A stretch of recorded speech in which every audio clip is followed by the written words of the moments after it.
우리가 살고 있는 시대를 불만의 시대라고 이야기하는 사람들이 있습니다. 국민들이 정부에 대해서 불만하고 또 노동자들이 기업가에 대해서 불만하고 또 자녀들이 부모에 대해서 불만하면서 원망을 쏟아내 놓고 있는 그런 시대에 살고 있다는 그런 말씀입니다. 그런데 우리가 원망하고 불평해서는 결코 행복할 수가 없습니다. 행복한 사람은 어떤 사람인가? 행복한 사람은 많이 소유한 사람이 아닙니다. 행복한 사람은 진정 많이 감사하는 사람이 바로 행복한 사람입니다. 감사촌과 불평촌이 있었습니다. 불평촌에 사는 사람들은 늘 불평거리를 찾아서 불평하면서 살았습니다. 봄이 되자 이제 그들은 황사가 몰려온다고 불평하였습니다. 여름이 되자 날씨가 덥다고 그들은 불평하였습니다. 가을이 되자 너무 햇볕이 따갑다고 그들은 불평했습니다. 그리고 겨울이 되자 너무 춥다고 그들은 불평했던 것입니다. 그런데 감사촌에 사는 사람들은 늘 감사할 거리를 찾아서 감사하면서 살아갔습니다. 봄이 되자 예쁜 꽃들이 피어 오른다고 그들은 감사했습니다. 여름이 되자 맛있는 여름 과일을 먹을 수 있다고 그들은 감사했습니다. 가을이 되자 아름다운 열매를 거둘 수 있음에 감사했습니다. 겨울이 되자 아름다운 눈을 볼 수 있다고 그들은 감사하면서 살아갔습니다. 감사촌에 사는 사람들은 감사함으로 말미암아 늘 행복이 넘치고 기쁨이 넘치는 그런 삶을 살아갔습니다. 그러나 불평촌에 사는 사람들은 그렇지 않았습니다. 늘 불만족하고 서로 원망하고 불평하면서 정말 지옥 같은 그런 삶을 살아갔습니다. 여러분들, 천국과 지옥의 차이가 무엇인지 아십니까? 바로 지옥에 사는 사람들은 늘 원망하면서 또 불평하면서 다른 사람을 탓하면서 이렇게 살아간다는 것입니다. 그러나 천국에 있는 사람들은 늘 감사하면서 살아간다는 것입니다. 이것이 바로 천국과 지옥의 차이입니다. 그렇죠. 우리의 삶을 이렇게 뒤돌아봐도 그렇습니다. 불평하고 원망하고 그런 집에서 사는 사람들은 결코 행복할 수가 없죠. 그러나 늘 감사하면서 작은 것에도 감사하면서 작은 호의에도 감사하면서 살아가는 사람들은 늘 감사하며 살아갈 수가 있습니다. 그런데 여러분들, 불평하다 보면 어디까지 가는지 아십니까? 계속 우리가 어떤 것을 불평하다 보면 결국 하나님께까지 그것이 갑니다. 하나님께서 왜 나를 이 모양으로 만드셨을까? 왜 이런 가정에 태어나게 하셨을까? 왜 나에게는 이런 재능이 없을까? 나는 왜 이렇게 가난할까? 라고 하면서 하나님을 원망하게 되는 것이죠. 그러므로 이 감사의 문제는 믿음의 문제라는 사실을 우리가 알 수가 있습니다. 혹시 여러분들 가운데 불평하는 그런 마음이 마음속에 가득 차 있는 그런 분들이 있습니까? 이 시간을 통해서 감사의 영성을 회복하시길 바랍니다. 그리함으로 행복한 삶을 살아가실 수 있기를 예수님의 이름으로 축원드립니다. 오늘 본문에 보면은 하나님께 감사하라라고 우리에게 명령하고 계십니다. 왜 하나님께 감사하라고 우리에게 명령하고 있는 것일까요? 오늘 본문 말씀 시편 107편 1절 말씀 다 함께 읽으시겠습니다.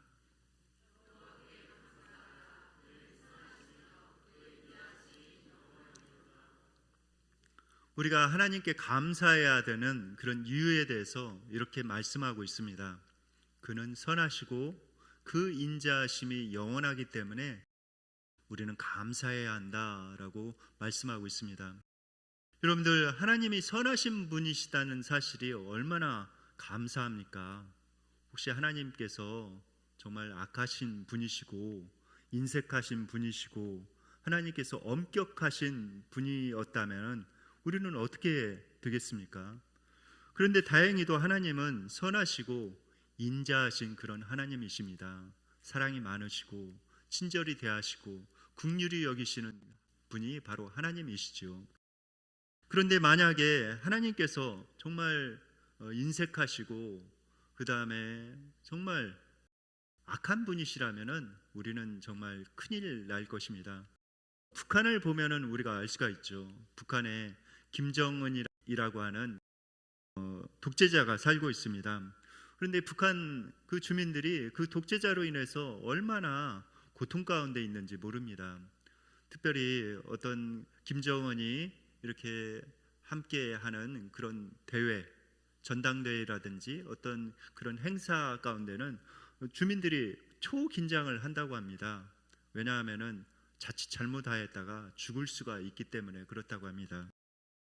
일전에 노동당 전당대회가 있었습니다. 그런데 김정은이 이제 단상에 올라가서 연설을 하고 있었습니다. 그런데 거기에 조는 사람이 관찰되었던 것입니다. 이 김정은이 이렇게 나아가서 연설을 하거나 어떤 집회를 할 때는 항상 이렇게 카메라가 돌아간다고 합니다. 어떤 사람들이 불경한 태도로 듣고 있지는 않는가. 그래서 빼딱한 그런 태도를 가지고 자세를 가지고 들으면은 그 사람을 색출해 낸다고 합니다. 그래서 굉장히 그에게 가혹한 형벌을 가한다고 합니다. 그런데 김정은이 이렇게 연설을 하는데 졸았을 때는 어떻게 될까요? 졸았을 때는 그 사람을 데려다가 즉결 처분한다고 합니다. 그야말로 바로 처형해 버리는 것입니다.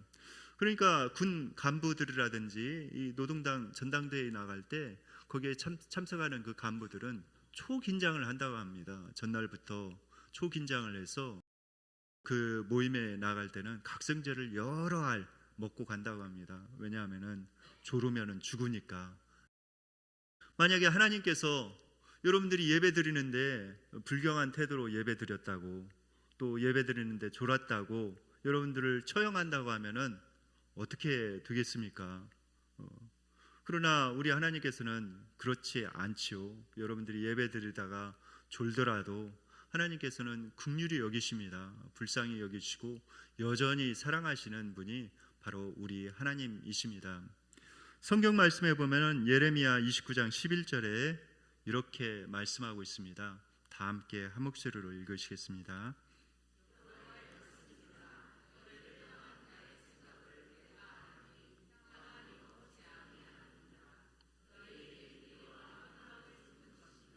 네, 하나님께서 우리를 향한 계획은 항상 선하시다고, 평안과 미래와 소망을 주려 하는 생각이라고 말씀하고 있습니다. 그것을 우리가 어떻게 알 수가 있을까요?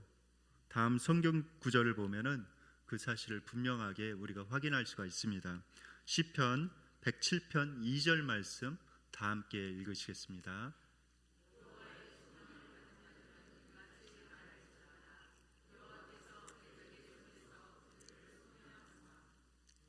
네, 여기 보면은 속량이라는 단어가 나와 있습니다. 하나님께서 우리를 속량하여 주셨다고 하는데, 속량이라는 뜻은 무슨 뜻일까요?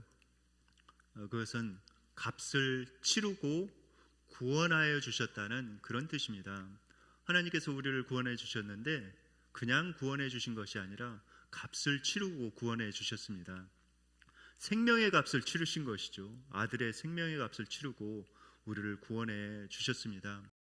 요사이 이제 캄보디아라든지 이런 지역에 우리나라 이제 청년들이 붙잡혀서 많은 그런 생명의 위협을 느끼고 어려움 가운데 있었습니다. 지금 이제 정부가 나서서 그들을 구출해 오고 있는데, 이제 이 사실이 알려지기 전에 한 선교사님이 정말 자신의 그 목숨을 내놓고 그들을 구출해서 우리나라로 이렇게 돌려보냈죠.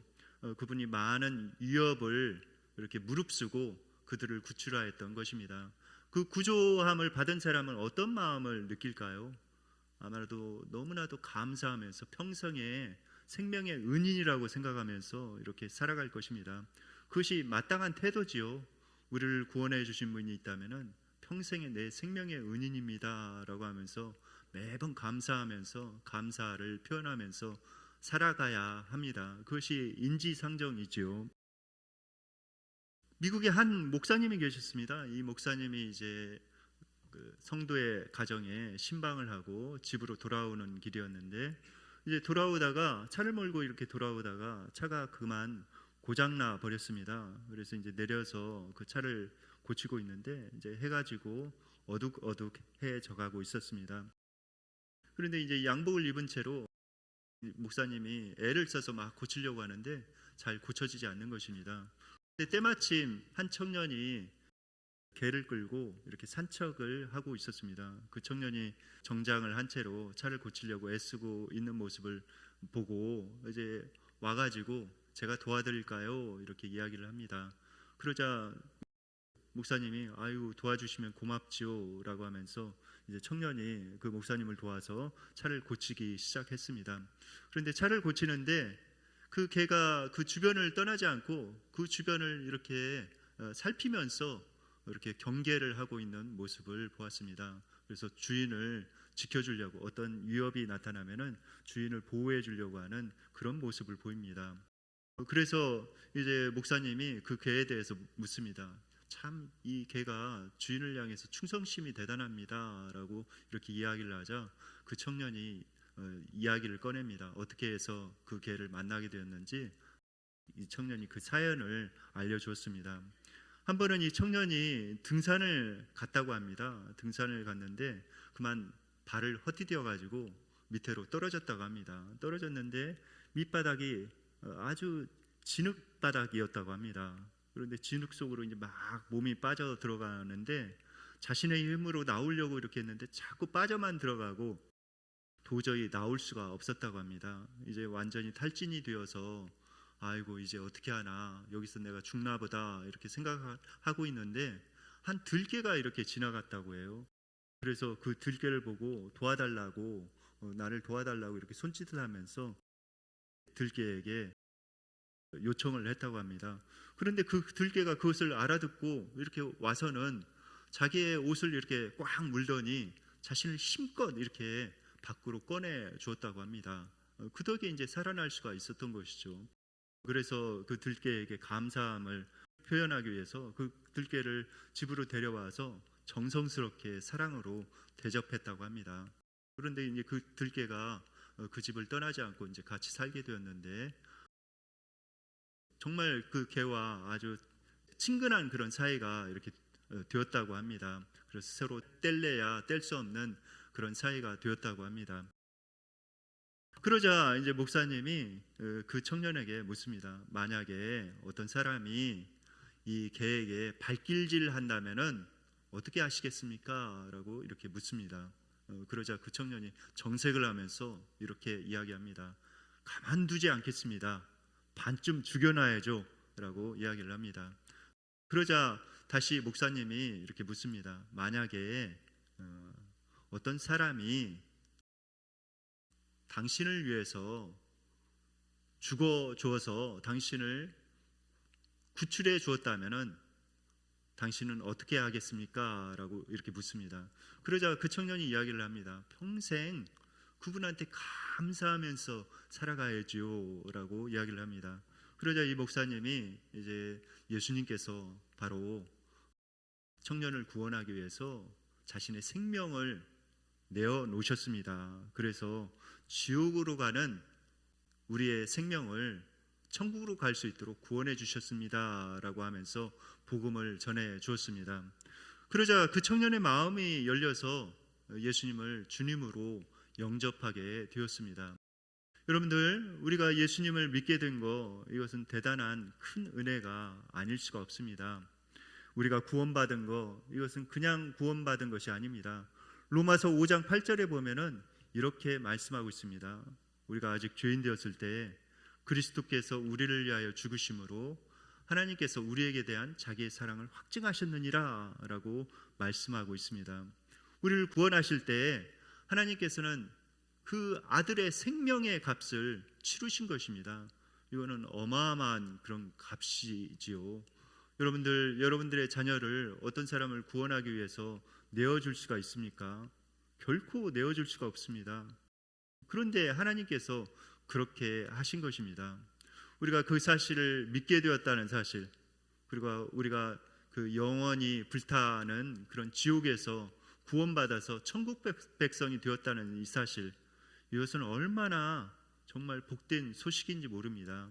하나님께서 우리를 구원해 주신 그 은혜에 항상 감사하면서 살아가야 합니다. 다른 것 다 없다고 할지라도 그 구원받았다는 그 사실로 인해서 하나님 앞에 늘 감사하면서 살아가야 하는 것이죠. 오늘 본문에 보면은 이스라엘 백성들이 이렇게 나옵니다. 그들이 이제 출애굽을 해서 광야를 지나가고 있었습니다. 그들이 이제 애굽에서 종살이하면서 매우 고통스러운 그런 삶을 살아갔죠. 하나님께서 구원해 주신 그 구원의 은혜를 잊지 않고 늘 감사하면서 살아가야 되지 않습니까? 그런데 광야에 들어가자마자 그들의 태도가 완전히 바뀝니다. 광야라는 곳은 어떻습니까? 참 힘든 곳이죠. 우리도 살아가면서 이 광야라는 그런 삶의 영역으로 들어가는 때가 있습니다. 이 광야에 들어가자 그들이 하나님께서 구출해 주신 그 사실을 다 잊어버렸습니다. 그리고 그곳에 들어가서 하나님을 원망하고 또 하나님께서 세우신 지도자에게 원망하고 불평하였죠. 그 결과 어떻게 되었습니까? 그들은 약속의 땅으로 들어가지 못했습니다. 만 20세 이상 된 사람들은 40년 동안 그 광야 땅에서 다 엎드러져서 죽은 것이죠. 일주일이면 갈 수 있었던 그곳을 통과하지 못하고 그 불평불만하고 원망함에 따라서 그 광야라는 지역을 통과하지 못하고 거기에서 다 죽게 되었습니다. 여러분들, 우리가 한 가지 여기에서 중요한 교훈을 받아야 합니다. 불평하고 원망하는 것, 그것은 하나님의 축복을, 하나님의 복을 가로막는 것이라는 사실을 우리가 기억해야 합니다. 우리가 하나님께서 구원해 주신 그 은혜에 항상 감사하면서 살아가야 하지요. 또 우리의 삶 가운데 어려움이 왔을 때에 우리는 또 한 가지 감사하면서 살아가야 합니다. 왜냐하면 하나님께서 우리의 기도에 응답해 주시는 그런 하나님이시기 때문에 우리는 감사하면서 살아가야 합니다. 오늘 보면 시편 107편 6절 말씀 다 함께 읽으시겠습니다.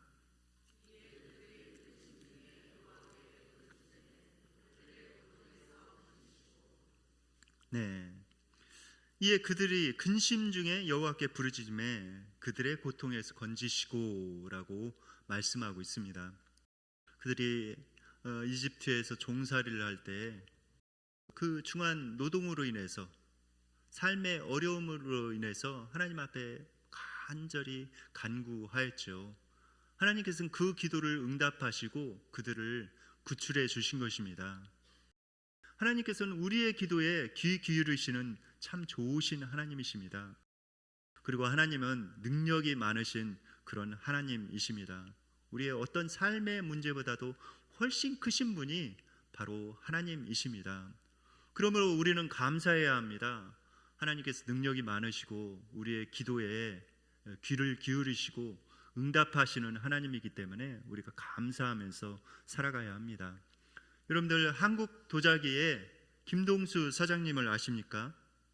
바로 저분인데, 이분이 이제 그 도자기 회사를 가압으로 물려받았습니다. 근데 물려받았을 때 그 회사의 상황이 매우 좋지 않았다고 합니다. 부채가 많아서 이자만 갚는데 회사에서 소득이 나오지 않습니까? 그 소득의 40%를 이자로 냈다고 합니다. 그런데 사업이 점점 더 어려워져서 이 부채 규모가 엄청나게 커지게 되었다고 합니다. 300억이 넘게 되었습니다. 이제는 도저히 회사에서 감당할 수 없는 그런 정도가 되었습니다. 그래서 이제 직원들의 월급도 3개월이나 밀리게 되었고, 그리고 은행에서는 자꾸 어음을 해결해 달라고 이렇게 이야기를 합니다.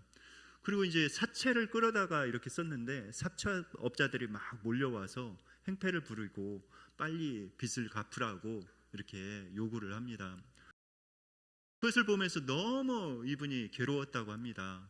당장 회사를 처분해서 그것을 다 해결하고 싶었지만은 처분을 해도 20%밖에 부채를 해결할 수 없다는 사실을 알게 되었습니다. 그리고 나서 이분이 너무 괴로워서 이제 집에 가서 잠을 잘 때면은 항상 그런 생각을 했다고 합니다. 내가 이대로 잠을 자고 다음 날 안 깨어났으면 좋겠다라고 생각을 했다고 합니다.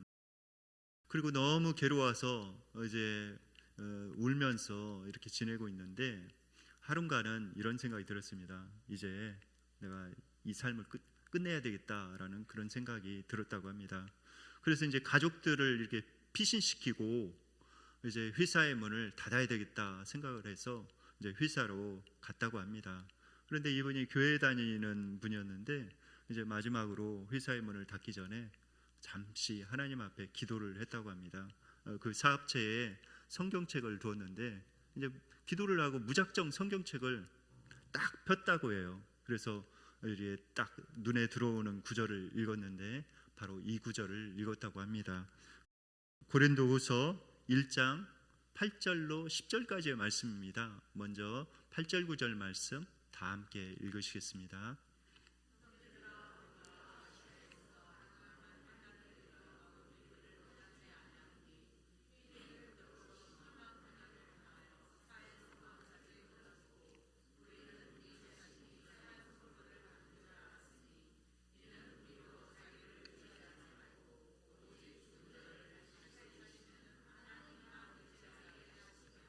네, 이 말씀을 읽고 그가 큰 그런 은혜를 입었다고 합니다.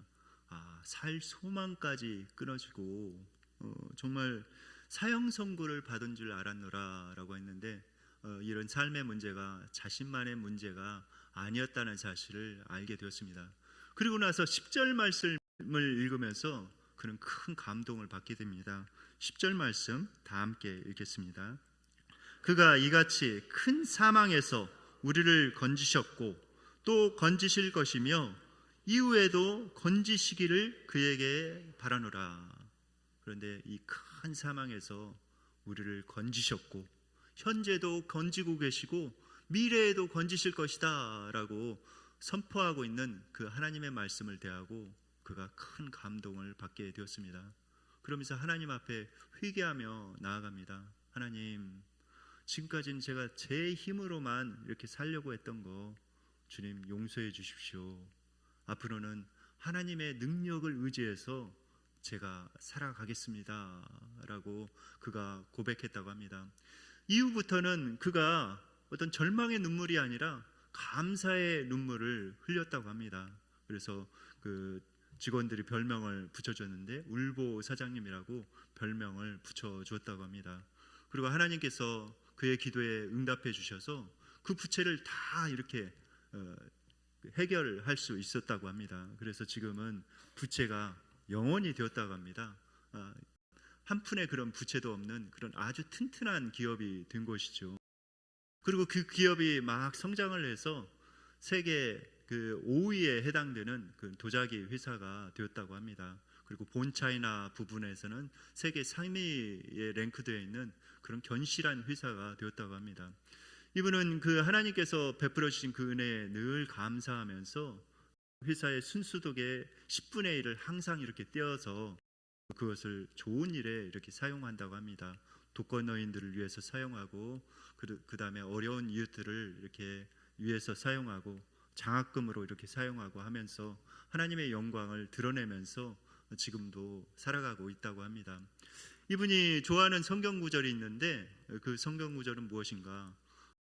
내게 능력 주신 자 안에서 내가 모든 것을 할 수 있느니라 라는 말씀을 가장 좋아한다고 합니다. 늘 하나님 앞에 감사하면서 지금은 교회 장로님으로 열심히 교회를 위해서도 이렇게 섬기고 사회를 위해서도 늘 감사함으로 섬기면서 살아가고 있다고 합니다. 여러분들 삶 가운데 혹시 삶의 문제가 있으십니까? 여러분 하나님을 바라보시기 바랍니다. 하나님은 그 삶의 문제보다도 훨씬 크신 그런 분이십니다. 능력이 많으신 분이십니다. 그리고 하나님께서는 여러분들의 기도에 귀를 기울이시는 그런 하나님이십니다. 그리고 하나님께서 여러분들의 기도에 응답하시는 참 좋으신 하나님이십니다. 고린도 후서에서 우리를 건지시겠다고 이렇게 말씀하셨죠. 빌립보서에서는 이렇게 말씀하고 있습니다. 아무것도 염려하지 말고 다만 모든 일에 기도와 간구로 너희 구할 것을 감사함으로 하나님께 아뢰라. 어떻게 아뢰라고요? 네, 감사함으로 하나님께 아뢰라. 그리하면 모든 지각에 뛰어난 하나님의 평강이 그리스도 예수 안에서 너희 마음과 생각을 지키시리라 라고 말씀하고 있습니다. 우리가 감사함으로 하나님 앞에 그 기도 제목을 아뢰 때 하나님께서는 응답하시고 우리의 마음 가운데 큰 평강을 주시겠다고 말씀하고 있습니다. 오늘 본문 말씀 시편 107편 8절 9절 말씀 다 함께 읽으시겠습니다.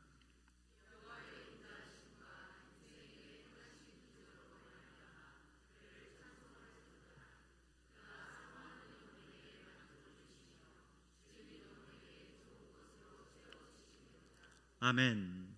그가 사모하는 영혼에게 만족을 주신다고 말씀하고 있습니다. 그리고 줄인 영혼에게 좋은 것으로 채워주시겠다고 약속해 주셨습니다. 우리는 하나님으로 인해서 감사하면서 살아가야 합니다. 왜 감사하면서 살아가야 합니까?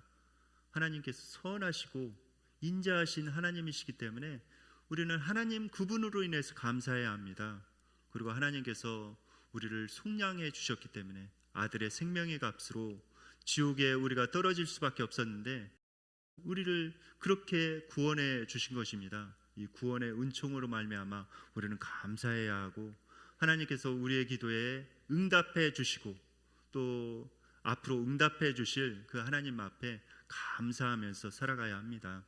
스펄전 목사님이 이런 말씀을 하셨습니다.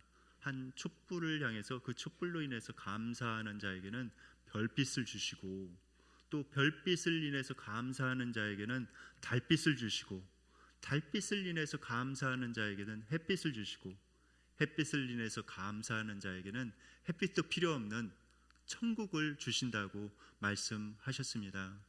여러분들 우리가 하나님 앞에 또 사람들에게 감사함으로 말미암아서 하나님께서 약속하신 그 천국의 기쁨을 누리면서 살아갈 수 있는 우리 모두가 되어지기를 예수님의 이름으로 축원드립니다.